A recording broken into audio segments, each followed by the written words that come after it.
Hello friends, हम अगले video में आ रहे हैं जो कि हमारा जो टॉपिक था ट्रैवलिंग वेव ट्यूब TWT।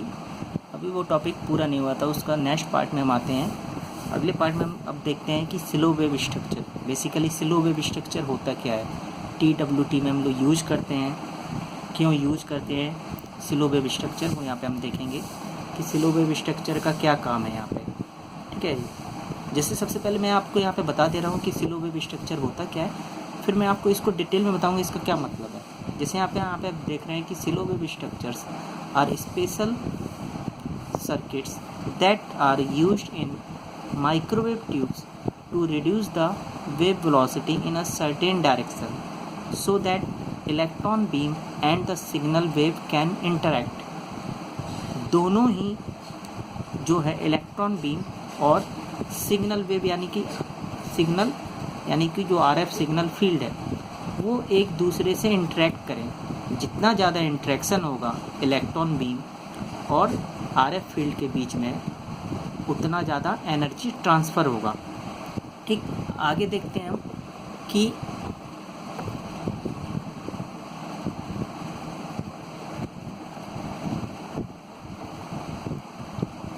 फिर आगे जो यहाँ पे आप देख रहे हैं कि in the operation of TWT and magnetron type devices the electron beam must keep in step with the microwave signal since the electron beam can be accelerated only to velocities that are about a fraction of velocity of light.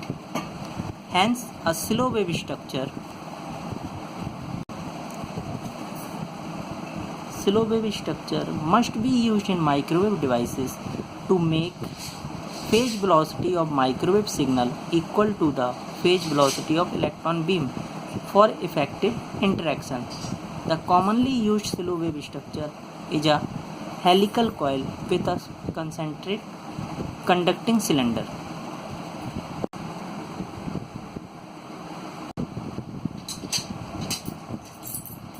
तो यहाँ पर हम बात कर रहे थे slow wave structure. Slow wave structure आप यहाँ पे देख सकते हैं जो कि हेलिकल, जिसको हम बोलते हैं हेलिक्स के फॉर्म में होता है, हेलिकल वायर, हेलिकल जो वायर के फॉर्म में होता है उसको हम बोलते हैं स्लो वेव स्ट्रक्चर, ये हेलिक्स के फॉर्म में होता है। अब हम यहाँ पे देखते हैं कि ये जो है क्या मतलब है यहाँ पे। जैसे देखिए यहाँ पे मैंने आपको एक चीज़ दिखाई थी, सर्किट में देख सकते हैं, ये हेलिकल वायर है। ठीक, यहाँ पे हम लोग RF इनपुट सिग्नल दे रहे हैं और यहाँ से इलेक्ट्रॉन बीम आ रहा है। ठीक है, तो क्या होता है कि जो इलेक्ट्रॉन है, इलेक्ट्रॉन की वेलोसिटी क्या होती है, यहाँ पे जैसे साफ साफ लिखा भी था, आपने देखा था कि जो वेलोसिटी है इलेक्ट्रॉन की वो फ्रैक्शन ऑफ वेलोसिटी है। ठीक, अभी मैंने आपको जैसे बताया था तो यहाँ पे लिखा हुआ था। ठीक, सबसे पहले हम बात करते हैं RF field signal. RF field signal है जो कि वो उसकी जो वेलोसिटी होती है वो इक्वल टू होती है वेलोसिटी ऑफ लाइट, जो कि वेलोसिटी ऑफ लाइट कितनी होती है आप जानते हैं, 3 × 10⁸ मीटर पर सेकेंड। ठीक, और जो इलेक्ट्रॉन की वेलोसिटी होती है वो क्या होती है, √2eV/m। E हो गया चार्ज ऑफ इलेक्ट्रॉन, m हो गया मास ऑफ इलेक्ट्रॉन और v जो पोटेंशियल अप्लाई कर रहे हैं हम। अब यहाँ पे क्या है कि जो आप देख रहे हैं जो वेलोसिटी है RF फील्ड सिग्नल की वो क्या है, इस वेलोसिटी ऑफ लाइट के इक्वल, और जबकि इसकी वेलोसिटी क्या है, इलेक्ट्रॉन वेलोसिटी कम है, यानी कि जो RF फील्ड की वेलोसिटी क्या ज़्यादा है और इलेक्ट्रॉन वेलोसिटी की कम है। यदि ये जो स्ट्रक्चर है हेलिकल स्ट्रक्चर ना यूज कम करते, एक स्ट्रेट होता, ठीक है, तो क्या होता है जो हम RF इनपुट सिग्नल अप्लाई करते इसकी वेलोसिटी ज़्यादा है तो ये क्या है सीधा निकल जाता। तो क्या है कि इसकी वेलोसिटी ज़्यादा है RF इनपुट सिग्नल की तो ये सीधा निकल जाता, और इलेक्ट्रॉन की वेलोसिटी कम है तो कभी भी इलेक्ट्रॉन RF फील्ड को पकड़ पाता नहीं, यानी कि दोनों एक दूसरे के पास नहीं आ पाते, यानी कि RF फील्ड और जो इलेक्ट्रॉन है वो कभी भी पास नहीं आते। इसका मतलब इंटरेक्शन नहीं हो पाता। इंटरेक्शन नहीं हो पाता तो एनर्जी कैसे ट्रांसफ़र होती, एनर्जी ट्रांसफ़र नहीं होती तो जो हम यहाँ पर प्रोसेस कर रहे हैं, एम्प्लीफिकेशन करता है TWT, तो वो कभी भी नहीं हो पाता। इसीलिए हम क्या यूज यहाँ पे जो है हेलिकल स्ट्रक्चर यूज करते हैं। ये क्या करता है कि जो वेलोसिटी यहाँ पे लिखा हुआ है कि कम कर देता है। बेसिकली क्या होता है कि जैसे हम बात कर रहे हैं हेलिकल स्ट्रक्चर, जो RF फील्ड है वो अपनी वेलोसिटी कभी भी कम नहीं कर पाएगा, ठीक है, और जो इलेक्ट्रॉन की वेलोसिटी है वो कभी भी ज़्यादा नहीं हो पाएगी। यानी दोनों की वेलोसिटी आप देख रहे हैं सेम नहीं है। जो RF फील्ड की वेलोसिटी है वो ज़्यादा है और इलेक्ट्रॉन की वेलोसिटी क्या है, कम है।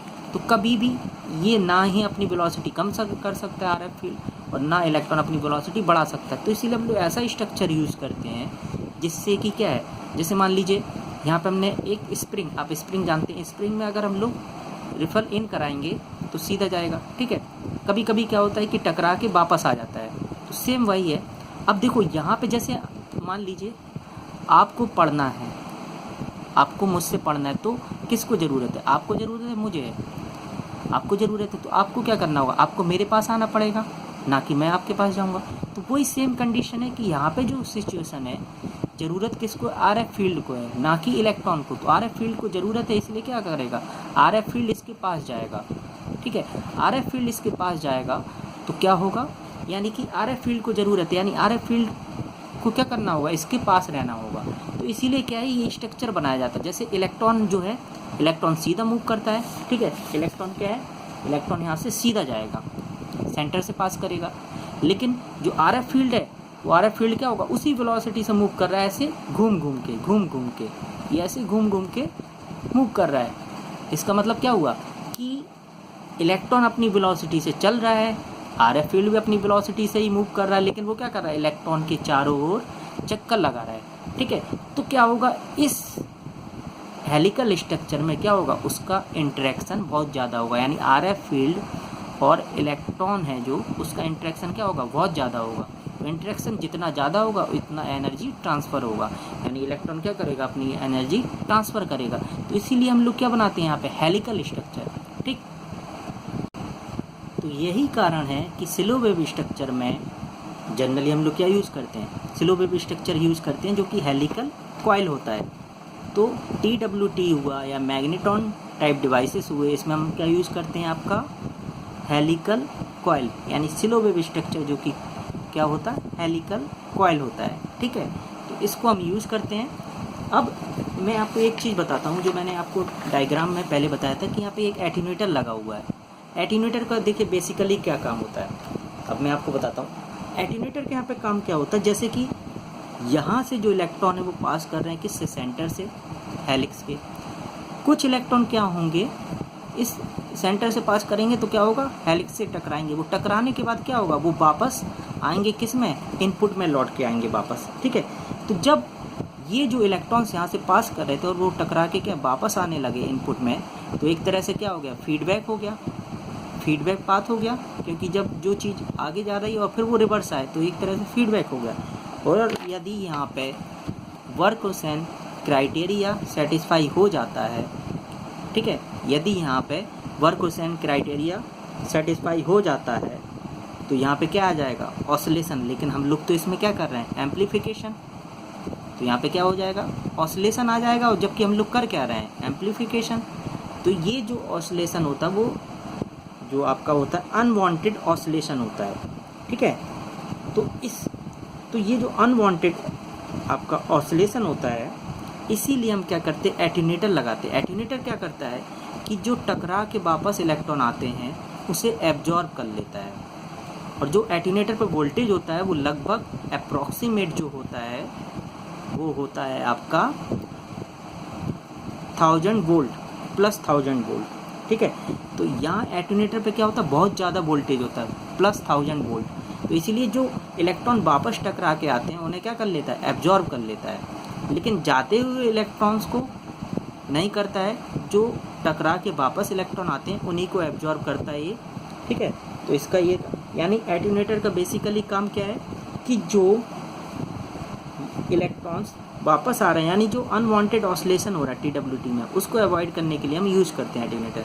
तो एटीन्यूएटर का क्या रोल है, एटीन्यूएटर का यहाँ पे यही रोल है कि जो अनवांटेड ऑसिलेशन हो रहा है TWT में उसको अवॉइड करने के लिए हम यूज़ करते हैं एटीन्यूएटर, ठीक है। आई होप आपको ये समझ में आ गया होगा। अब हम बात करते हैं आगे इसी में जो कि आप यहाँ पे परफॉर्मेंस कैरेक्टरिस्टिक्स देख लेते हैं इसकी क्या क्या परफॉर्मेंस कैरेक्टरिस्टिक्स है।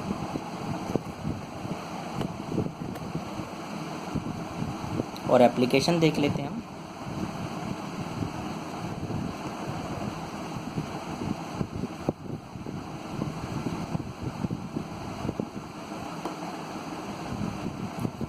Performance characteristics, frequency of operation जो इसका होता है 0.5 गीगाहर्ट्ज़ से 95 गीगाहर्ट्ज़ होता है। 0.5 gigahertz to 95 gigahertz.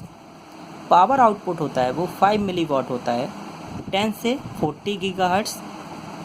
Low power TWT के लिए जो यूज़ होता है 250 किलोवाट, और वो कितनी फ्रीक्वेंसी पे होता है 3 गीगाहर्ट्ज़, जो कि हाई पावर TWT के लिए।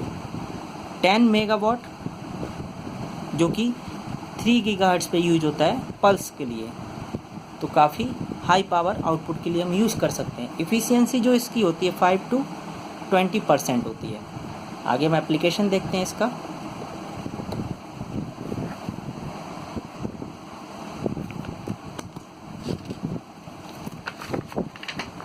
एप्लीकेशन क्या क्या है इसके।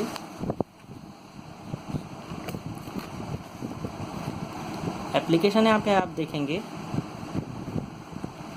Application of TWT। पहला एप्लीकेशन क्या है कि लो नॉइज RF एम्पलीफायर इन ब्रॉडबैंड माइक्रोवेव रिसीवर्स। तो ये हम जब बात करते हैं कि TWT के ब्रॉडबैंड डिवाइस यानी कि इसकी बैंडविड्थ लिमिटेड नहीं होती है, इसकी बैंडविड्थ को हम बढ़ा सकते हैं। बैंडविड्थ लिमिटेड नहीं होती है, बैंडविड्थ को क्या कर सकते हैं हम बढ़ा सकते हैं। TWT is used as power output tube in communication satellites।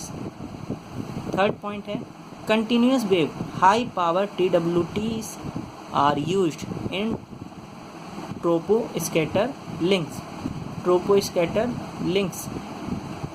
और फोर्थ क्या है रिपीटर एम्पलीफायर्स इन वाइड बैंड कम्युनिकेशन लिंक्स और हाई पावर रेडार्स, इन सब के लिए हम यूज़ करते हैं ये।